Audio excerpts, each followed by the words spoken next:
Got a question here asked on lockergnome.net. What are the advantages and disadvantages of using Google Chrome?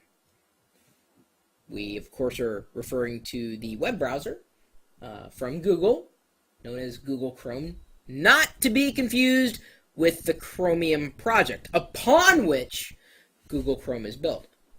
Chromium also happens to be the foundation upon which the new version of Flock is built. And the new browser called RockMelt is built. RockMelt is a lot like what Flock hoped to be. And RockMelt, if you're asking my opinion at this point in time, meh.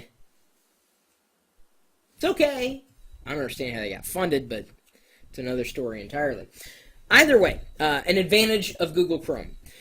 Well, the biggest one I see is they're constantly iterating. They're constantly releasing new versions. I mean, you don't have to worry, if it's going to disappear into obscurity. Let me try it again. Obscurity at some point in the near future. Google, their whole business model is the web. So they're trying to build the best web browser out there. Huge advantage. Google's not going to give up on this. I can tell you, I have not fully switched over to using Google Chrome as my primary browser. I do, however, use Chromium nightly builds on my desktop, and I like it. I could likely switch at some point to Google Chrome. I haven't done it yet. I don't really know what's keeping me other than really not being harmed by Safari in any capacity. Is Google Chrome faster than other browsers? It depends on what you're doing. As I said, though, Google is constantly releasing new versions of their software, constantly updating them. There's always a new beta version available, or seemingly always, from Google if you want to run betas. As I said, I run a Chromium nightly build, so I don't have any of Google's accounts connected in any capacity if I don't want them to be in terms of sending data to Google servers, as you may have within Google Chrome. So an advantage is you're always, left with that feeling of you've got the latest. You've got the best they could possibly deliver today. Now, in terms of disadvantages, let's see here. It's based on open source software. It's not really costing you any money. It's fast. Constantly being developed. Disadvantage.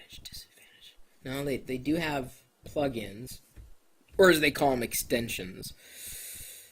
Does anybody have a disadvantage for Google Chrome other than possibly sending data to Google servers if you don't want to do that? And if you don't want to do that, I suggest running Chromium nightly build. Certainly, I do that. Anybody really? Anything? Oh, crashes. Okay, well, yeah, but other browsers crash. Yeah, no toolbars, but you can run extensions. I'm really struggling to think of a disadvantage. If you don't like Google, don't run Google Chrome. But then again, you can run Chromium. Anything? Can I get some help here? You guys keep posting things that are reasons why you'd want to run Google Chrome. The Flash player issue. Well, they've sandboxed Flash effectively, which would be good for Windows XP users, certainly. Flash issues. Well, you could always use the newest version of Flash. Of course, it's kind of a workaround. But then again, Flash, this is probably another video altogether, is just, it's seen better days. I would rather rub my face up against a rusty cheese grater than I would want to run an application in Flash. That's just me. Not a disadvantage, though, to Google Chrome. I don't know. I see advantages, but okay. I can't really think of a lot of really good disadvantages other than the data sharing with Google. Does anybody out there have any disadvantages at all to Google Chrome? Asking the chat room, and of course, I'm asking you as well.